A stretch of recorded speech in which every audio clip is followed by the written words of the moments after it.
नमस्कार दोस्तों। तो आज हम बात करने वाले हैं कि जीडीपी आखिर निकालते कैसे हैं। हमने इससे पहले अभी तक 2 वीडियो बनाए। पहले वीडियो में हमने बात की जीडीपी के बारे में, जीडीपी आखिर होती क्या है। दूसरे वीडियो में हमने आपको बताया कि जीएनपी क्या होती है, ग्रॉस नेशनल प्रोडक्ट, और उसके कुछ रिलेटेड टर्म्स के बारे में। आज ये हमारा फाइनल वीडियो है जीडीपी से रिलेटेड। तो इसमें सिर्फ हम ये जानेंगे कि जीडीपी निकालने का तरीका क्या है, एक्चुअल कैलकुलेशन जीडीपी की आखिर होती कैसे है, बहुत ही सरल शब्दों में। तो आइए शुरू करते हैं। आप देख रहे हैं लर्न विद अंबर और मैं हूं अंबर चोपड़ा। देखो, पहली बात, जब आप जीडीपी का कॉन्सेप्ट को समझते हो कि निकालना है इसे, तो उसे 2 चीज़ों में डिफाइन किया जाता है। एक होता है मार्केट प्राइस, एक होता है फैक्टर कॉस्ट। ठीक है, देखो, मार्केट प्राइस और फैक्टर कॉस्ट से सिर्फ इतना ही मतलब है कि मार्केट प्राइस वो प्राइस होता है जो बाजार में किसी भी सामान का होता है, और फैक्टर कॉस्ट का मतलब है उसकी कॉस्ट ऑफ प्रोडक्शन, मतलब कि वो सामान कितने में बना, फैक्ट्री में या कहीं भी जहां वो सामान उत्पादित हुआ वो कितने प्राइस पे हुआ, प्लस अभी मार्केट में, बाजार में उस सामान की क्या कीमत है। ये इन दोनों टर्मिनोलॉजी, इन दोनों शब्दों का मतलब है। चलो इसे जानते हैं अच्छे से। अब जब हम बात करते हैं मार्केट प्राइस के बारे में, या कि जो मैंने आपको जीडीपी में समझाया भी था, द लास्ट प्राइस, द अंतिम मूल्य, मतलब मार्केट प्राइस। तो इसके अंतर्गत 2 चीज़ें आती हैं। देखो, मार्केट प्राइस जो है वो 2 तरीके के होते हैं। एक तो मार्केट में, मान लो आपने आपने ख़रीदा, मान लो एक बिस्किट का पैकेट जो कि 10 रुपए का है। अब उस 10 रुपए में कुछ टैक्स भी होगा, क्योंकि ऐसा तो नहीं है कि वो 10 रुपए का ही कंपनी से आया और सीधा 10 रुपए का मार्केट में आ गया। उसके ऊपर, हर चीज़ के ऊपर आपको पता है जीएसटी लगता है।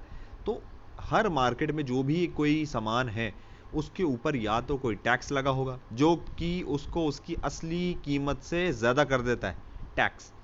या फिर हो सकता है उसके ऊपर सरकार किसी तरीके की सब्सिडी देती हो जो उसके रेट को कम कर देता हो। जैसे कि आप जानते हो, सिलेंडर हो गया, सिलेंडर 800 रुपये का आता है, पर कई बार उस पर सब्सिडी होती है तो लगभग 200 माइनस हो जाता है, तो लगभग हमें 600 के आसपास का पड़ता है।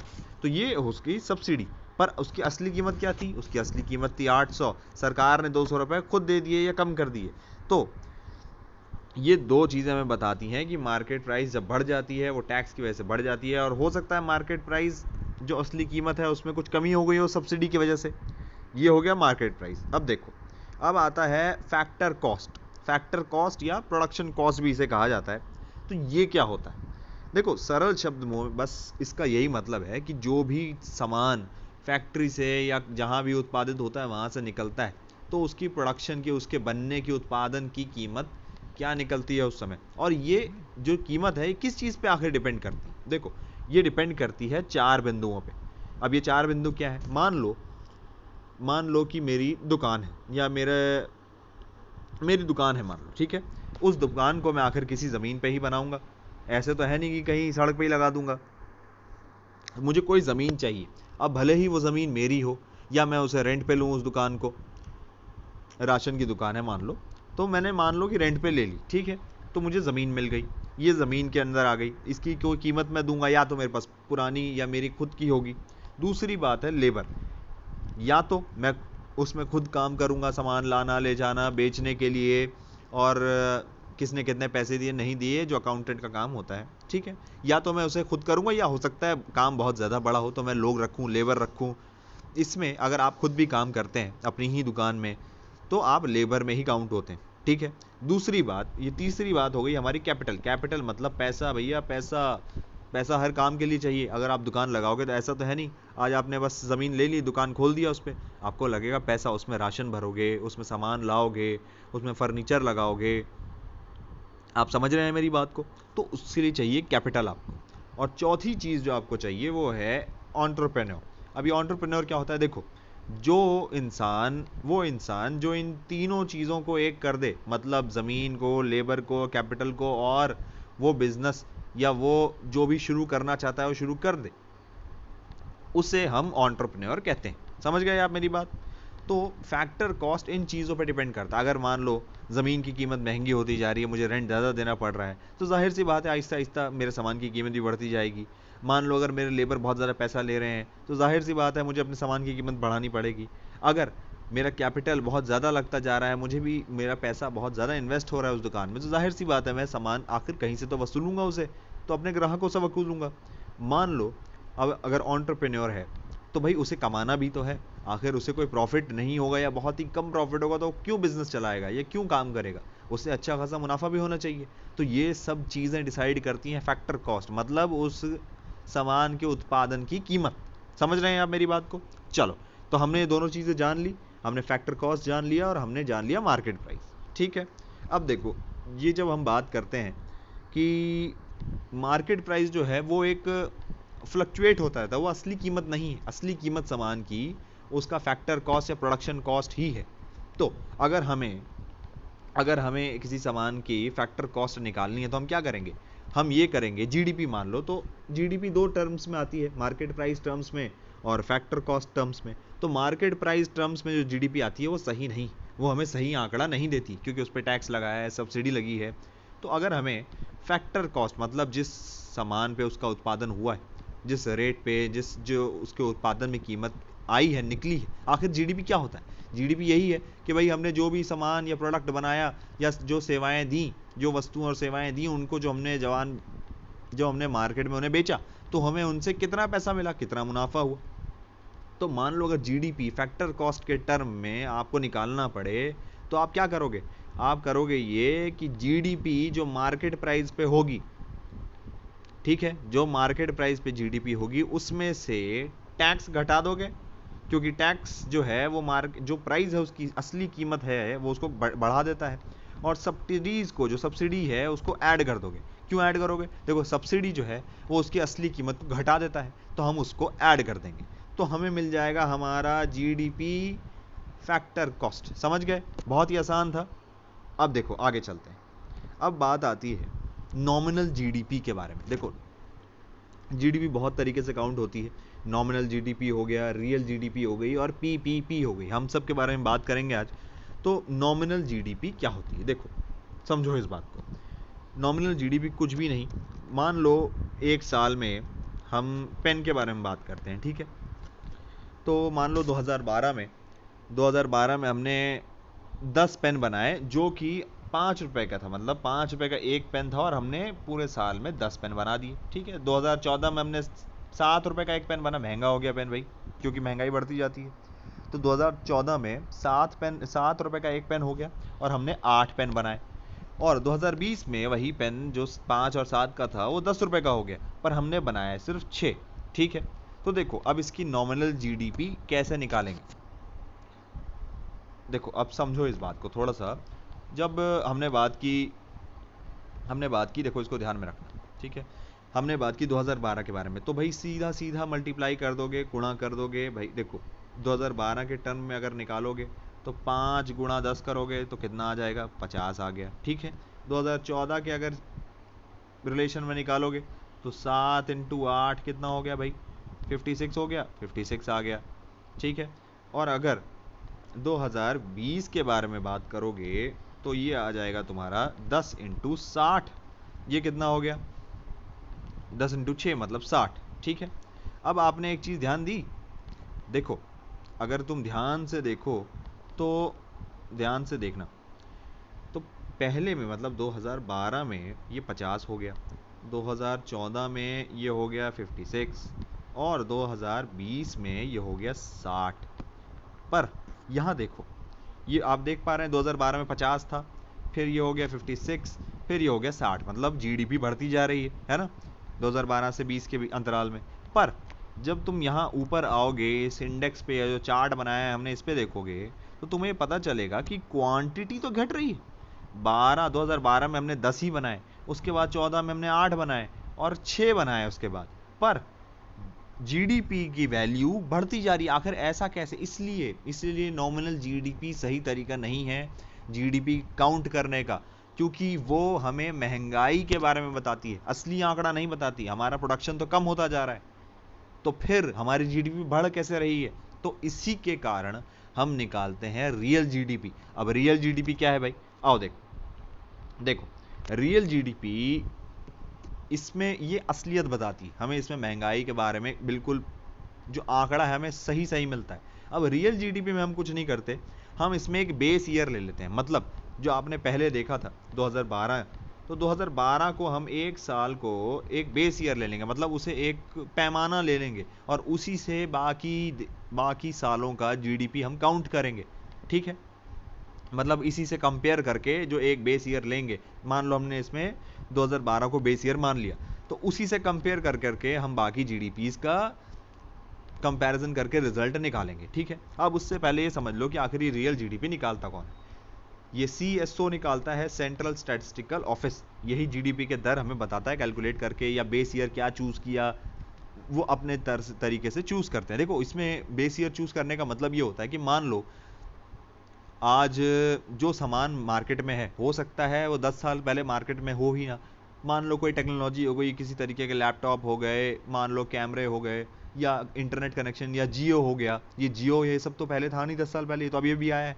तो आप बेस ईयर चूज ही कैसे कर सकते हो? बेस ईयर तो वो मापदंड है जिससे आप कंपेयर करोगे। तो अगर 10 साल पहले की जीडीपी में अगर जियो जैसा कोई भी चीज होती ही नहीं थी, तो आप कंपेयर किससे करोगे आज के साल को? इसीलिए बेस ईयर को चेंज करते रहता है CSO। जो अब अगर मान लो जियो अगर आज के समय में, आज के साल में हमें देखना है कि जियो ने जीडीपी में कितना फर्क लाया, तो हम तब से ही देखेंगे जब से जियो इस भारत में आया, या उसके वो जब उसने टेक प्लेस हुआ तब से हम उसे नोटिस करेंगे, ना कि जब वो था ही नहीं। तब हमें पता कैसे चलेगा कि जीडीपी में उसने कितना राइज लाया, ठीक है। अब देखो बेस ईयर हमने ले लिया। अब अगर हम बात करते हैं रियल जीडीपी के बारे में, जो हमने पुराना आंकड़ा किया था नॉमिनल जीडीपी, देखो अब इसमें हम क्या करेंगे, हमने इसमें 2012 को बेस ईयर ले लिया, ठीक है। तो 2000 अब अगर हम जीडीपी निकालें, रियल जीडीपी निकालो, देखो 5 इंटू 10 मतलब 50। 2012 की रियल जीडीपी हो गई 50।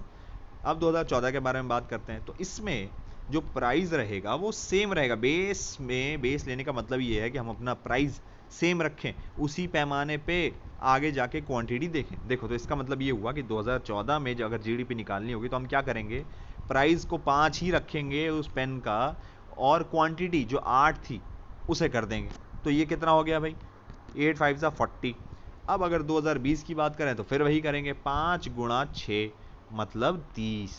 तो इसका मतलब ये हुआ कि असलियत में हमारी जीडीपी गिरी है। देखो 2012 में 50 था, 2014 में 40 था, और 2020 में ये 30 ही रह गया।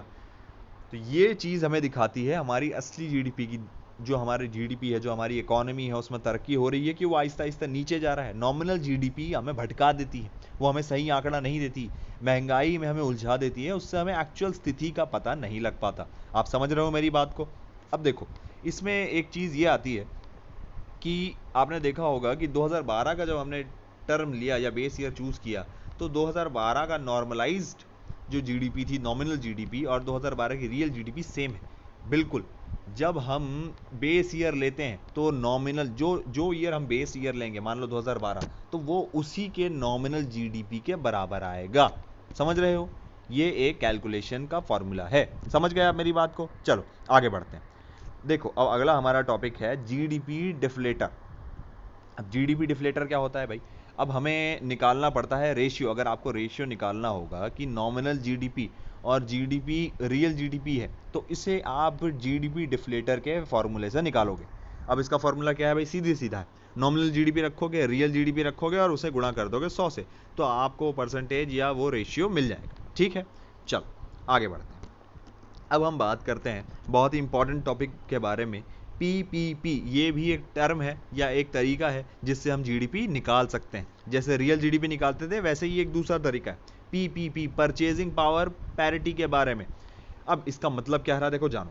Measurement of prices in different countries that uses the price of specific good to compare absolute purchasing power of the country's currency. देखो सीधी सीधी बात है, मेरी बात सुनो। मान लो कि आपके पास, आपका गांव है, आपके पास गांव में घर है, ठीक है। वो घर आपने किराए पे ले लिया, तो आप उस गांव में अगर आप उसको 5,000 रुपये में किराए पे ले सकते हो, बहुत बड़ा घर आपको मिल जाएगा आराम से, आप भी जानते हो। पर क्या 5,000 रुपये में आप मुंबई में वैसा ही घर मिलेगा? बताओ, नहीं मिलेगा ना। मुंबई में आपको 5,000 रुपये में एकदम छोटा सा, एक छोटी सी जगह मिलेगी जिसमें रहना भी बहुत दुश्वार हो जाएगा आपका। तो देखो यहाँ फर्क किस चीज़ का आया। वही 5,000 रुपये अगर तुम्हारे पास हैं और तुम गांव में रहते हो, तो तुम्हारा लिविंग स्टैंडर्ड बहुत अच्छा होगा, जीने का तरीका तुम्हारा बहुत अच्छा हो जाएगा। पर अगर तुम मुंबई में जाके या दिल्ली में जाके उसी 5,000 रुपये के घर लेते हो तो तुम्हारा लिविंग स्टैंडर्ड, तुम्हारे जीने का ढंग गिर जाएगा। क्यों? क्योंकि वहाँ महंगाई बहुत ज़्यादा है। चीज़ें सेम हैं, तुम्हारे पास पैसे सेम है, पर क्योंकि उन जगहों में महंगाई ज़्यादा है तो तुम्हारे पैसे की कीमत गिर जाती। समझ गए मेरी बात? इसे ही कहते हैं परचेजिंग पावर पैरिटी। हम इसे देखते हैं ग्लोबल लेवल पे, दुनिया के तौर पे। मतलब भारत में चीज़ें सस्ती हैं और विदेशों में, अमेरिका में उसी चीज़ की कीमत बहुत ज़्यादा है। अगर भारत में तुम्हारे पास 100 रुपये है और वही 100 रुपये मान लो तुम्हारे पास अमेरिका में, मतलब लगभग $1.5 के आसपास बैठेगा हो, तो क्या वो सेम है? क्या तुम्हारे खरीदने की क्षमता किसी सामान की सेम है? यहाँ तुम 100 रुपये में 3 लीटर दूध ले आओगे आराम से अमूल का, पर क्या अमेरिका में तुम ला पाओगे? नहीं, क्योंकि वहाँ महंगाई बहुत ज़्यादा है। भले ही तुम्हारे पास करेंसी का वैल्यू सेम है, तुम्हारे पास 100 रुपये तुम्हारे पास भी है, 100 रुपये उसके पास भी है अमेरिका में, पर वहाँ दूध का रेट बहुत ज़्यादा है, यहाँ दूध का रेट कम है। तो तुम यहाँ तुम्हारी क्षमता है वो सामान खरीदने की और तुम्हारी वहीं अमेरिका में उस सामान को खरीदने की क्षमता नहीं है। इसे ही कहते हैं परचेजिंग पावर पैरिटी। मतलब आपकी क्षमता और महंगाई का दर ये दिखाता है। समझ गए मेरी बात को? चलो आगे बढ़ते हैं। देखो, अब परचेजिंग पावर पैरिटी का फॉर्मूला क्या है? परचेजिंग पावर पैरिटी का फॉर्मूला है, एक वस्तु का जो भी मूल्य है उसे मल्टीप्लाई कर दोगे एक देश की करेंसी से और डिवाइड कर दोगे उसी कॉस्ट की, जो है उस सामान की डिवाइड कर दोगे उस दूसरे करेंसी, जो दूसरे देश की करेंसी है उससे डिवाइड कर दोगे, तो तुम्हारा परचेजिंग पावर पैरिटी आ जाएगा। समझ गए? अब देखो, इसमें मैं आपको कुछ बात समझाना चाहता हूँ, अगर आप ध्यान से समझो इसको। देखो, इसे इस तरह लो कि मान लो आपके पास, मान लो पीपीपी के बारे में बात हो रही, ठीक है? पीपीपी, पहली बात तो ये समझ लो कि भारत का पीपीपी लगभग 17 है, ठीक है? 17 का क्या मतलब हुआ कि अगर आपके पास 1 रुपये है, भारत का 1 रुपये है और आप 1 रुपये है, तो अगर आप विदेश जाते हो, अमेरिका जाते हो मान लो, तो आपको वही सामान खरीदने की जो क्षमता है आपको 17 रुपये चाहिए। समझे मेरी बात? समझे? देखो, अगर इसको ऐसे देखो कि अब आप चाय खरीदने गए या आप चाय पीने गए, वो चाय का कप था लगभग 10 रुपये का, ठीक है, भारत में। पर अगर वही तुम चाय पियोगे अमेरिका में तो वो 70 रुपये की आएगी। क्यों? आप समझ पा रहे हो मेरी बात को? तो महंगाई हो गई कि नहीं हो गई? सामान वही थी, उसकी कीमत चेंज नहीं हुई, पर क्योंकि वहाँ वस्तुएं महंगी हैं तो तुम्हारा 10 रुपये तुम्हें 70 रुपये देने पड़े उसी सेम सामान के बदले। तो इसी को कहते हैं परचेजिंग पावर पैरिटी, ठीक है? कहीं तुम अपने गांव में अमीर हो उसी 10,000 रुपये में, क्योंकि वहाँ खरीदने की क्षमता तुम्हारी ज़्यादा है, सामान सस्ते हैं, ज़रूरतें कम हैं। पर अगर तुम जाते हो मुंबई या दिल्ली, वहीं तुम्हारा वो 10,000 रुपये अगर तुम्हारी महीने की सैलरी है तो वो बिल्कुल इनफ नहीं है, बिल्कुल वो वहाँ महंगाई बहुत ज़्यादा है, तो तुम्हारे जीने का तरीका घट जाएगा। समझे मेरी बात? अब देखो, इसे इस तरीके से समझो या देखो कि मान लो तुम्हारे पास, अब हमने पहले एक पॉइंट क्या बात की कि पीपीपी भारत का 17 है, मतलब अगर भारत के पास, किसी भारतीय नागरिक के पास 1 रुपये और वो खर्च करता है उसे भारत में, तो अमेरिका जाके उसे उसी सामान के लिए 17 रुपये खर्च करने पड़ेंगे। समझ गए? अब मान लो तुम्हारे पास, तुम्हें सैलरी मिली, ठीक है, वो तुम्हें मिली लगभग 350 रुपये, ठीक है, और अमेरिका की करेंसी मतलब डॉलर, यूएस डॉलर की कीमत अभी क्या है? लगभग मान लो 70 रुपये है, ठीक है? तो अगर तुम इसे डिवाइड कर दोगे तो तुम्हारे पास क्या आ जाएगा? $5, मतलब तुम्हारे महीने की सैलरी है $5, ठीक है? ये है रियल जीडीपी, या रियल टर्म में, रियल जीडीपी के टर्म में अगर बिल्कुल रियल बात की जाए तो तुम्हारी आगे मंथली सैलरी $5, मतलब अगर वहाँ भी तुम्हारे पास $5 है और भारत में भी तुम्हारे पास $5 है खर्च करने के लिए, ठीक है? पर अगर तुम पीपीपी के टर्म में बात करते हो तो देखो फ़र्क कहाँ आ जाता है। अब तुम्हारे पास कितने थे? 350 रुपये थे, ठीक है? पर पीपीपी भारत का जो विदेशी कंपनियां हैं, विदेशी जो आपके संस्थान हैं, आईएमएफ है और वर्ल्ड बैंक है, ये इन्हें डिसाइड करता है, ठीक है? तो उसने भारत का पीपीपी दे रखा है 17, अब तुम 17 ले आओ यहाँ पे, तो अब जो भी तुम्हारा मूल बैठेगा, आप समझ रहे हो? अब जो भी तुम्हारा मूल बैठेगा, अगर तुम 350 रुपये को रखते हो और 17 तुम्हारी पीपीपी है, तो तुम्हारा लगभग तुम्हारे पास $20 बचेगा। तो मतलब रियल जीडीपी में जो तुम्हारे पास $5 था, अगर तुम वहाँ खर्च करने जाओगे तो तुम्हें 17 गुना ज़्यादा, मतलब लगभग जो पीपीपी है तुम्हारी, उस सामान को खरीदने के लिए तुम्हें $20 लगेंगे। तो जो तुम्हारा काम यहाँ सस्ते में चल रहा था, वहाँ तुम्हें वही उसी सामान के लिए महंगी कीमत देनी पड़ेगी। समझ गए? इसे ही पीपीपी कहते हैं। अब देखो, ये तो तुम समझ गए पूरा कॉन्सेप्ट अच्छे से। अब जो हमारी भारत की जीडीपी है, अगर रियल टर्म में देखोगे तो लगभग कहीं जीडीपी हमारी 5वें या 6वें या 7वें नंबर पे ऊपर नीचे होती रहती, बहुत ही नॉर्मल बात है, ऊपर नीचे चलती रहती है। पर अगर पीपीपी के टर्म में देखोगे, मतलब परचेजिंग पावर के टर्म में, मतलब भारत में सामान सस्ता है, उन्हें खरीदने के लिए हमें बहुत ज़्यादा पैसे की ज़रूरत नहीं है, तो उस टर्म में अगर देखोगे तो भारत की इकोनॉमी, भारत की जीडीपी तीसरे ही नंबर की है, और यही सबसे अच्छी बात है।